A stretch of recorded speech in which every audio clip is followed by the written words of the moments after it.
Donald Trump loves to brag about how great the stock market has been since he became president of the United States. And guess what, folks?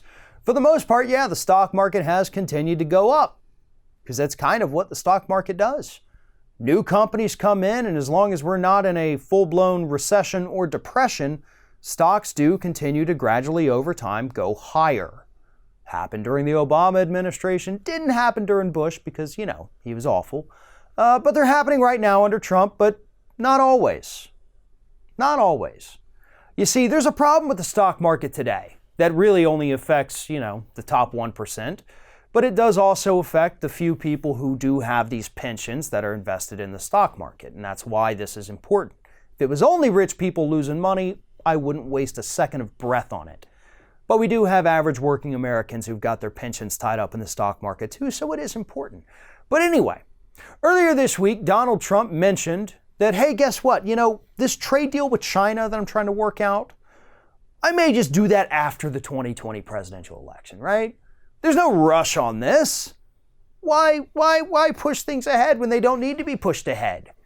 And this is coming from the guy who only recently told us that, China, the talks with China on the trade war are going swimmingly. They're perfect.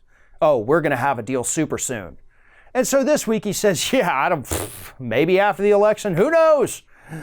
And that immediately sent the stock market tumbling by roughly 400 points, marking the third day in a row of massive losses for the stock market. To make matters worse, you then had Donald Trump's Commerce Secretary Wilbur Ross woke himself up out of his nap, went on CNBC, and said that the president isn't under any time pressure to get a deal done. Well, the market didn't like hearing that either. It's bad enough when he says maybe it'll happen after the election. Then you get sleepy Wilbur Ross coming in saying, who's in a hurry, y'all? Sit back and enjoy the trade war because, as Wilbur Ross also said, this is going to take leverage away from China. No, it's not. It's not going to take leverage away from China. It's going to cost American taxpayers more than we're already paying, which is $40 billion a year, by the way. China's doing okay. Their economy has not shrank to the same degree that ours has because of the trade war. It hasn't. They've lost a couple points, sure, but nowhere near what the United States has lost. They have 100% of the leverage right now, folks. And what gives them even more leverage is that their government doesn't care about their people. Now, we know that our government also does not care about their people, but they have to at least pretend that they do, right? But we're having to spend billions of dollars to bail out these farmers who are being decimated by the trade war. Farm bankruptcies at a now 12-year high in this country. And we're just throwing tax dollars at them, trying to buy their votes for 2020. It's what Trump is doing.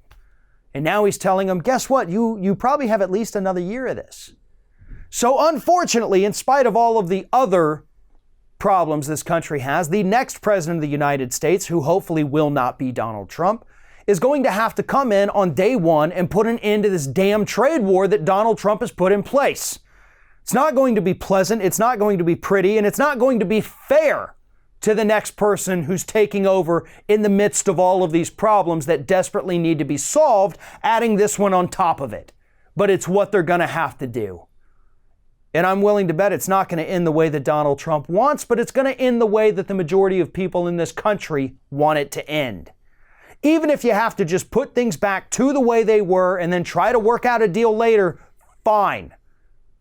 But you got to end the trade war, you got to reduce the tariffs, and you've got to pray that Trump doesn't follow through on his other promises of this week to start throwing tariffs on other countries, including many in Europe as well.